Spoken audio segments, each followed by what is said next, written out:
एक अजीब सा सवाल बहुत बार सामने आता है कि आप लोग भगवान के अस्तित्व को लेकर इतना सवाल उठाते हैं। आपके पास भगवान के न होने का सबूत क्या है? वैसे तो इस सवाल का जवाब दार्शनिक बर्ट्रैंड रसल ने रसल की केतली नामक तर्क से बखूबी दिया है। रसल के अनुसार अगर मैं ये कहूं कि पृथ्वी और मंगल के बीच एक चाय की केतली अंडाकार कक्षा में सूर्य का चक्कर लगा रही है, तो कोई इस कथन को झूठ सिद्ध नहीं कर सकता अगर मैं साथ में यह भी जोड़ दूं कि वो केतली इतनी छोटी है कि उसको किसी दूरबीन से भी नहीं देखा जा सकता, और मैं कहूं कि मेरे इस कथन को झूठ साबित करके दिखाओ, तो आप कहेंगे ये क्या बकवास है, इसे सच तो आपको ही साबित करना होगा। किसी भी दावे के पक्ष में प्रमाण देने का दायित्व दावा करने वाले का होता है, न कि सवाल करने वाले का होता है। अगर मैं दावा करता हूं कि मैं एक सींग वाला गुलाबी रंग का एक ऐसा घोड़ा देखकर आ रहा हूं जिसके पंख थे, जो जितना तेज दौड़ता है उतना ही तेज उड़ता भी है, और अगर आप कहते हैं ऐसे किसी घोड़े का अस्तित्व संभव नहीं है, तो मैं कहता हूं कि इसे झूठ साबित करके दिखाओ। तो कैसे झूठ साबित करेंगे आप यही कहेंगे कि दावा तो आप कर रहे हैं, तो साबित करने का दायित्व भी आपका ही है। इसी तरह से ईश्वर के ना होने का सबूत देना तर्कशील व्यक्ति का दायित्व नहीं है, बल्कि यह दायित्व उसके पक्ष में दावा करने वाले का होता है। लेकिन नैतिक तौर पर देखा जाए तो एक तर्कशील का यह तर्क मुझे थोड़ा कठोर लगता है, क्योंकि यह सारा बोझ तो एक आस्तिक मन पर डाल देता है, लेकिन खुद ईश्वर के अस्तित्व को असिद्ध करने की जद्दोजहद से बच जाता है। तो आज हम इस सवाल का पूरा जवाब देने की कोशिश करेंगे कि भगवान के ना होने का सबूत क्या है। बने रहें एक बार फिर से मेरे साथ इस वीडियो के अंत तक।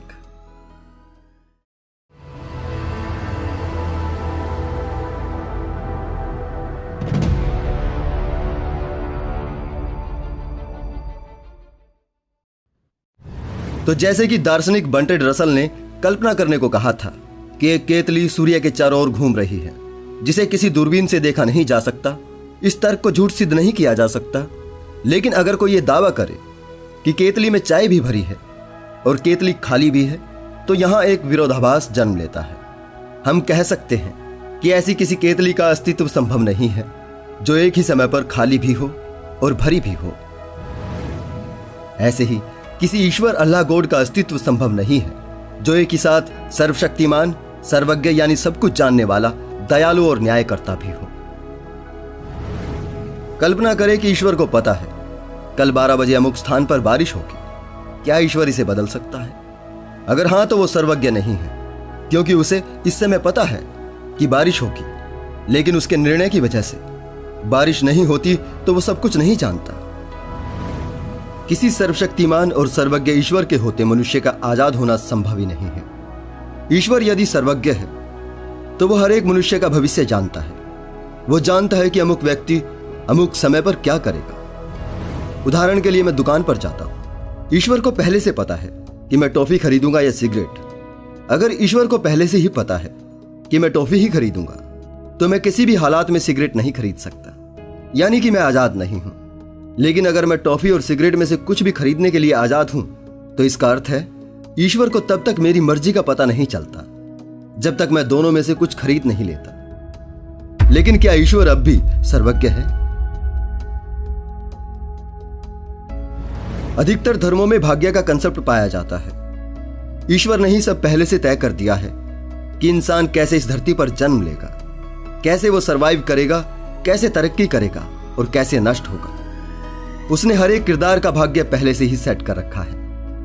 और लगभग सभी धर्मों में ईश्वरीय न्याय का भी कंसेप्ट मौजूद है कि अगर कोई मनुष्य सही या गलत काम करता है तो उसको स्वर्ग, नर्क या पुनर्जन्म के द्वारा दंड या पुरस्कार दिया जाएगा।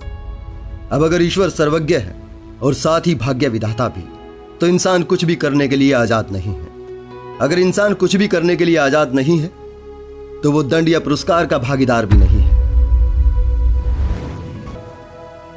कल्पना कीजिए, ईश्वर ने कालू के भाग्य में लिखा कि वो रामू के हाथों मरेगा। रामू और कालू में एक दिन लड़ाई हो गई। रामू ने कालू की हत्या कर दी। क्या रामू दंड का भागीदार होगा? क्या रामू के पास कालू को मारने के अलावा कोई दूसरा विकल्प था?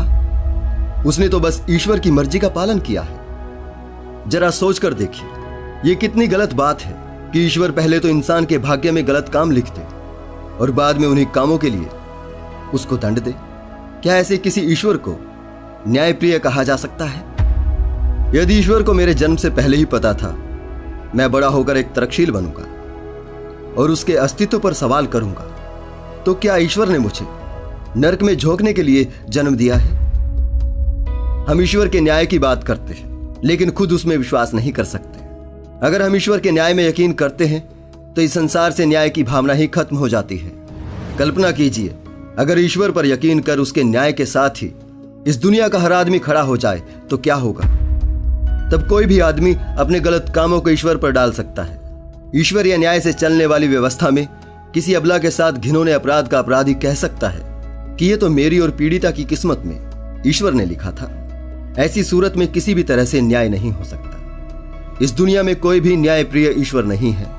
इसका सबसे बड़ा सबूत यही है कि सभ्यताओं की शुरुआत से ही इंसान न्याय की व्यवस्था बनाता रहा है। उसे ना तो कभी ईश्वर के न्याय पर यकीन था, ना ही आज है। इसलिए आदि सभ्यताओं से लेकर आधुनिक सभ्यताओं तक इंसानी न्याय की व्यवस्था रही है। इस दुनिया में न्यायालय हैं, इससे बड़ा सबूत कोई नहीं है कि कोई न्यायशील ईश्वर नहीं है। अगर ईश्वर कहीं होता और उसके न्याय की व्यवस्था कहीं होती तो दुनिया में इतना अत्याचार कभी नहीं होता। दुनिया में कोई बुराई नहीं होती। दुनिया से बुराई खत्म हो चुकी होती, केवल अच्छाई होती, क्योंकि उसकी व्यवस्था तो सबसे अच्छी होती। खुद एपिक्यूरियस के शब्दों में, अगर ईश्वर बुराई को रोकना चाहता है लेकिन समर्थ नहीं है तो वो कमजोर है। अगर वो बुराई रोकने में समर्थ है लेकिन रोकना नहीं चाहता तो वो दुष्ट है। अगर वो रोकना चाहता है और रोकने में सक्षम भी है तो इस संसार में बुराई क्यों है? अगर ईश्वर के होते हुए भी बुराई का अस्तित्व है तो उसका कारण कौन है? कुछ दोस्त कहते हैं ये तो ईश्वर मनुष्य की परीक्षा लेने के लिए करता है। अगर ईश्वर सर्वज्ञ है तो उसको मनुष्य के जन्म से पहले ही पता होगा कि यह मनुष्य अपने जीवन काल में क्या क्या करेगा। माना तो यह भी जाता है कि उसकी मर्जी के बिना पत्ता भी नहीं हिलता, फिर परीक्षा की बात तो बेमानी हो जाती है और उसके सर्वज्ञ होने का दावा स्वतः ही ध्वस्त हो जाता है। अगर वो सर्वज्ञ है तो परीक्षा किस बात की लेता है?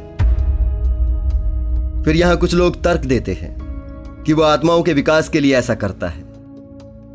तो एक भ्रूण की आत्मा के विकास का क्या? क्यों ईश्वर लाखों अबोध बच्चों को किसी परीक्षा में बैठने से पहले ही उठा लेता है? क्या वो उन्हें भूल से जन्म देता है? क्या ईश्वर भी भूल करता है? क्या ईश्वर मूर्ख है और क्रूर है? जरा अपने जीवन के अनुभवों से समझने की कोशिश कीजिए। यहां 5-6 साल के बच्चों को कैंसर जैसी गंभीर बीमारियां हो जाती हैं। इसका जिम्मेदार कौन है? क्या ईश्वर उनसे प्रेम नहीं करता? यहां 6-6 महीने की बच्ची के साथ दुष्कर्म हो जाता है और ईश्वर कुछ नहीं करता। क्या ईश्वर ने यह सब लिखा है? क्या ईश्वर यह चाहता है कि इन छोटे छोटे बच्चों को ऐसी घिनौनी पीड़ा हो? अगर नहीं तो यह सब क्यों होता है? यहां फिर से कुछ लोग धूर्तता दिखाते हुए, पलायनवाद का परिचय देते हुए उस खुदा ईश्वर की बिल्कुल विपरीत व्याख्या लेकर आते हैं कि ईश्वर तो निर्गुण है और निराकार है। उसने संसार और इंसान को बनाया और अपने कर्म करने के लिए आजाद छोड़ दिया है। ईश्वर इंसानी मामले में दखल नहीं देता, वो कयामत के दिन इंसाफ करता है। या फिर कुछ कहते हैं उसने कर्म फल सिद्धांत बना दिया है जिसके अनुसार कर्मों का फल मिलता है। तो फिर हमें ऐसे ईश्वर की जरूरत क्या है? अगर कोई राजा जिसे हम सर्वशक्तिमान, सर्वज्ञ, दयालु, सर्वव्यापी, न्यायशील कहते हैं, जिसने अपनी प्रजा या कहें अपनी प्यारी संतान को आजाद छोड़ दिया है कि तुम जो मर्जी आए वो करो, तुम्हें अगले जन्म में सजा मिलेगी या तुम्हें तुम्हारे कर्मों के अनुसार सजा अपने आप मिल जाएगी, तो वो किसी भी सूरत में राजा कहलाने के लायक नहीं है। हम उसे राजा क्यों माने? क्यों उसकी खुशामद करें? क्यों उसके दरबार में टैक्स भरें जब उसने कुछ भी करना ही नहीं है? कुल मिलाकर लोग सवाल तो बहुत करते हैं और मैं उनके बेहुदा सवालों के जवाब भी देता हूं, लेकिन मेरे उठाए सवाल का जवाब आज तक किसी ने नहीं दिया है। मैं सिर्फ इतना ही पूछता हूं, जो भी व्यक्ति किसी सर्वशक्तिमान, सर्वज्ञ, सर्वव्यापक, करुणानिधान, न्यायशील आदि ईश्वर की जितने भी व्याख्याएं करता है, ईश्वर के जितने भी गुण गिनाता है, उसके पास इन सब जानकारियों का आधार क्या है? उसने कैसे पता किया कि ईश्वर ऐसा है या वैसा है? क्या किसी ने ईश्वर को देखा है? क्या ईश्वर किसी से खुद कह के गया है कि मैं ऐसा नहीं हूं, मैं वैसा हूं? लेकिन जवाब देने के बजाय वही बेतुकी बात फिर से दोहराई जाती है कि कोई उसे देख नहीं सकता, वो अभौतिक है, वो निराकार है, वो निर्गुण है और निर्गुण होते हुए भी सर्वगुण है। मतलब उसके सभी गुण एक दूसरे के खिलाफ हैं, उसे साबित नहीं किया जा सकता, लेकिन फिर भी वो है। अरे भाई, आपसे यही तो पूछा है कि आपके इस दावे का आधार क्या है? फिर कुछ कहते हैं हमें विश्वास है। क्या विश्वास मात्र से चीजें पैदा हो सकती हैं? विश्वास मात्र से तो केवल भ्रम पैदा होते हैं। क्या ईश्वर एक भ्रम है? तब वो कहते हैं मूर्ख, ईश्वर अनुभव की चीज है, उसे बस महसूस करना पड़ता है। हमारे ऋषि मुनियों ने, साधुओं ने, नबियों ने उसे महसूस किया है। ईश्वर को जानने के लिए किसी गुरु की शरण में जाना पड़ेगा। इंसान को हजार तरह के अलौकिक लगने वाले भ्रम होते हैं, तो क्या गारंटी है कि उनकी वो महसूसियत, उनका वो अनुभव उनका भ्रम नहीं था? तो झल्लाकर फिर से वही सवाल किया जाता है, तुम्हारे पास क्या सबूत है कि वो ईश्वर नहीं था? किसी भी ईश्वर अल्लाह गॉड की अवधारणा को अगर समझना है तो उसके लिए कार्ल सैगन के ड्रैगन से बेहतर उदाहरण कोई नहीं हो सकता। चलिए, मैं उनकी किताब से लिया गया मनोवैज्ञानिक रिचर्ड फ्रैंकलिन का एक मजेदार तर्क आपके सामने रखता हूं। मान लीजिए आपका एक दोस्त आपको बताता है कि उसके घर के गैराज में एक आग उगलने वाला ड्रैगन मौजूद है। उत्सुकता से आप अपने दोस्त के साथ उसके घर ड्रैगन से मिलने जाते हैं और गैराज में घुसते ही इधर उधर देखते हुए पूछते हैं, कहां है ड्रैगन? आपका दोस्त आपको कहता है, ओह, मैं तो बताना ही भूल गया, ड्रैगन तो किसी को दिखाई नहीं देता, वो तो बस मुझे ही दिखता है। आप कहते हैं, ठीक है, हम एक काम करते हैं, फर्श पर आटा बिखेर देते हैं, जब ड्रैगन चलेगा तो कम से कम उसके कदमों के निशान बन जाएंगे। लेकिन एक बार फिर आपका दोस्त आपके मंसूबों पर पानी फेरता हुआ कहता है, अरे मैं तो बताना ही भूल गया, ड्रैगन तो हवा में उड़ता है, जमीन पर कदम ही नहीं रखता। फिर आप कहते हैं, ठीक है, चलिए ड्रैगन को उसकी ज्वाला की हीट से डिटेक्ट करने के लिए इंफ्रारेड सेंसर लेकर आते हैं।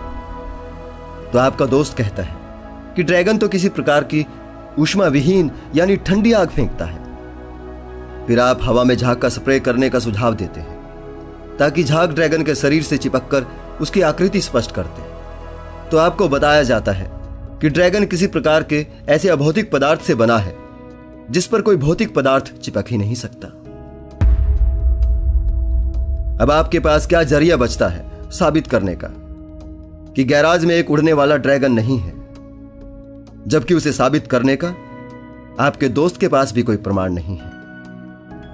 ऐसा भी तो हो सकता है ड्रैगन कहीं और नहीं बल्कि आपके दोस्त के दिमाग में हो। सभी धर्मों से जुड़े लोग एक ऐसे ही अभौतिक ड्रैगन के बारे में बात करते हैं। उसके बारे में घर, स्कूल, मंदिर, मस्जिद, चर्च सब जगह गाते फिरते हैं और हमसे कहते हैं कि उसे झूठ साबित करके दिखाओ। जो है ही नहीं मेरे दोस्तों, उसे झूठ साबित नहीं किया जा सकता। कुछ लोग इस संसार की दुहाई देकर कहते हैं कि बताओ फिर यह संसार कैसे चल रहा है। लेकिन जिस तरह से यह संसार चल रहा है यही सबसे बड़ा सबूत है।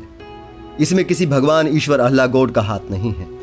अगर संसार की हर एक घटनाओं के लिए किसी ईश्वर, अल्लाह गॉड को जिम्मेदार माना जाता है तो फिर उसमें ईश्वर होने का एक भी गुण मौजूद नहीं है।